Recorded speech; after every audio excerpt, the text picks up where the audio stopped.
Hitler ప్రభుత్వాన్ని మనం ఎవరూ చూసుండం కానీ ఈరోజు చంద్రబాబు నాయుడు గారి ప్రభుత్వాన్ని చూస్తుంటే ఆ రోజులు ఇంతకంటే దారుణంగా ఉండవేమో అని అనిపిస్తా ఉంది. మీరు చూస్తా ఉన్నారు, ఎవరైతే ప్రశ్నిస్తారో వారందరి మీద అక్రమ కేసులు పెట్టి అరెస్ట్ చేయడాన్ని ఈరోజు ఆంధ్ర రాష్ట్రంలో ఆనవాయితీగా జరుగుతున్నటువంటి అంశం. ఎవరైతే గట్టిగా మాట్లాడతారో వారికి సంబంధించి ఏ కేసులు కూడా ఉండనక్కర్లా, పోలీసులకు ఒక టార్గెట్ ఇస్తారు.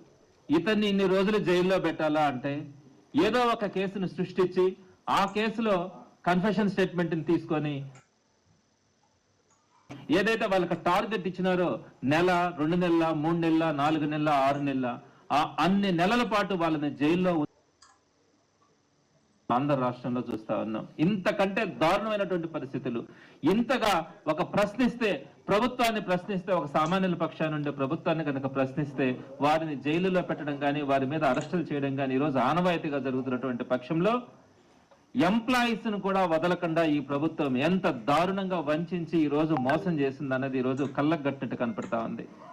ఈ రోజు వీరిస్తామని చెప్పి ఈ రోజు వారు కనుక అవి ప్రశ్నిస్తే మాకు మీరు చెప్పినటువంటి హామీలు నెరవేర్చండి అని కనుక ఉద్యోగస్తులు కానీ ఉపాధ్యాయులు కానీ మాట్లాడితే వారు అందరినీ సస్పెండ్ చేయడం కానీ ఇంకా వారి మీద తీవ్రమైనటువంటి పనిష్మెంట్స్ కానీ తీసుకుంటున్నటువంటి పరిస్థితి ఈ రోజు ఒక భయభ్రాంతులకు గురి చేస్తున్నటువంటి ప్రభుత్వాన్ని మనం రాష్ట్రంలో చూస్తా ఉన్నాం. ప్రధానంగా నేను మీకు ఇక్కడ చెప్పబోయే అంశం ఏంటంటే, కాకర్ల వెంకటరామరెడ్డి గారు, ఈ పేరు అందరికీ కూడా సుపరిచితమే. ఆంధ్ర రాష్ట్రంలో అందరికీ కూడా ఏపీ సచివాలయ ఎంప్లాయీస్ రాష్ట్ర అధ్యక్షుడిగా, ఏపీ సెక్రటరియట్ ఎంప్లాయీస్ రాష్ట్ర అధ్యక్షుడిగా అతను అందరికీ కూడా ఈ రాష్ట్రంలో ఉద్యోగస్తుల తరపున కానీ అన్ని రకాలుగా వారి కోరికల మీద ప్రభుత్వం మీద పోరాడినటువంటి చరిత్ర కాకర్ల వెంకటరామరెడ్డి గారిది. మొట్టమొదటి నుంచి కూడా ఆయన వైఎస్ఆర్సీపీ ప్రభుత్వంలో కూడా నేను స్వయంగా ఎన్నోసార్లు చూసినాను. జగన్మోహన్ రెడ్డి గారి దగ్గరకు వచ్చి మా ఉద్యోగస్తులకు సంబంధించి ఈ సమస్యలు ఉన్నాయని చెప్పగలిగినటువంటి ఒక వ్యక్తి కాకర్ల వెంకటరామరెడ్డి గారు. అనేక సందర్భాల్లో జగన్మోహన్ రెడ్డి గారు డిస్కస్ చేయడం కానీ ఆయనతో మాట్లాడడం కానీ ఉద్యోగస్తుల పక్షాన పోరాటం కూడా ఆ రోజుల్లో జరిగినాయి, అంతకు ముందు జరిగినాయి, ఇప్పుడు కూడా జరుగుతూ ఉన్నాయి.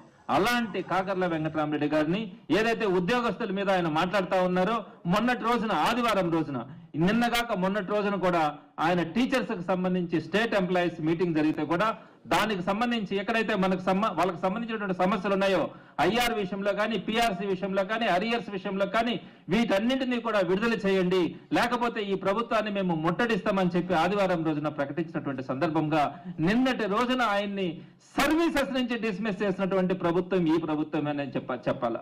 ఒక గవర్నమెంట్ ఎంప్లాయ్, ఒక పోరాటం చేస్తున్నటువంటి ఒక నాయకుడిని ఈరోజు డిస్మిస్ చేసినటువంటి పరిస్థితి, టెర్మినేట్ చేసినటువంటి పరిస్థితి.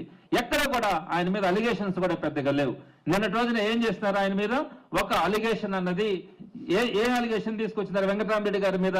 ఈ 2024 ఎలక్షన్స్ కు ముందు ఆర్టీసీ ఎంప్లాయీస్ కి సంబంధించి ఎక్కడో కడప జిల్లాలో, కర్నూలు జిల్లాలో ఒక మీటింగ్ పెట్టి ఆ మీటింగ్ లో ఒక మాట చెప్పాడంట, మనము రుణం తీర్చుకోవాల్సినటువంటి సమయం వచ్చింది అని చెప్పి ఆయన మాట్లాడారంట. దానికి సంబంధించి ఆయనకు ఒక నోటీసుని ఇంతకు ముందు కాకర్ల వెంకటరామరెడ్డి గారికి ఇవ్వడం కూడా జరిగింది. ఆ నోటీసులో ఏమని పేర్కొన్నారు? ఆంధ్రప్రదేశ్ సెక్రటరీస్ అసోసియేషన్ వెంకటరామరెడ్డి గారు violated the model code of conduct and conducted meetings with RTC employees in RTC depots of Badvel, Maidukur, Produtur and Kadapa, along with RTC union leader Sri Chandraya, and campaigned and distributed pamphlets of Praja Ravana Shaka Mitrulara Prabhutva Runam Tirchukondi by influencing the RTC employees to favor of YSRCP political party. అంటే ప్రజా రవాణా శాఖ మిత్రులారా ప్రభుత్వ రుణం తీర్చుకోండి అనే మాట ఆయన మాట్లాడారంట.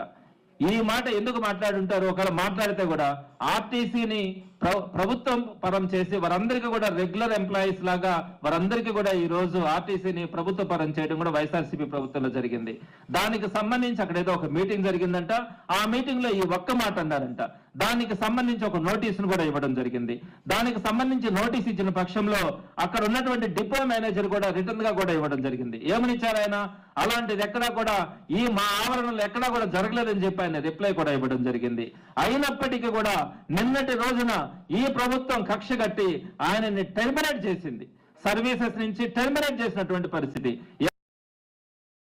powers conferred under clause 10 of rule 9 services, government hereby impose the major penalty of dismissal from services against Sri K. Venkatramreddy, section officer and assistant secretary with immediate effect in the charge held proved against him in the regular inquiry. అంటే ఆయన్ని terminate చేస్తూ ఆయనకు రావాల్సినటువంటి pensions కానీ ఏ విధమైనటువంటి benefits కూడా రాకుండా కాకర్ల వెంకటరామరెడ్డి గారిని డిస్మిస్ చేసినటువంటి పరిస్థితి నిన్నటి రోజున ఈ ప్రభుత్వం చేసిందంటే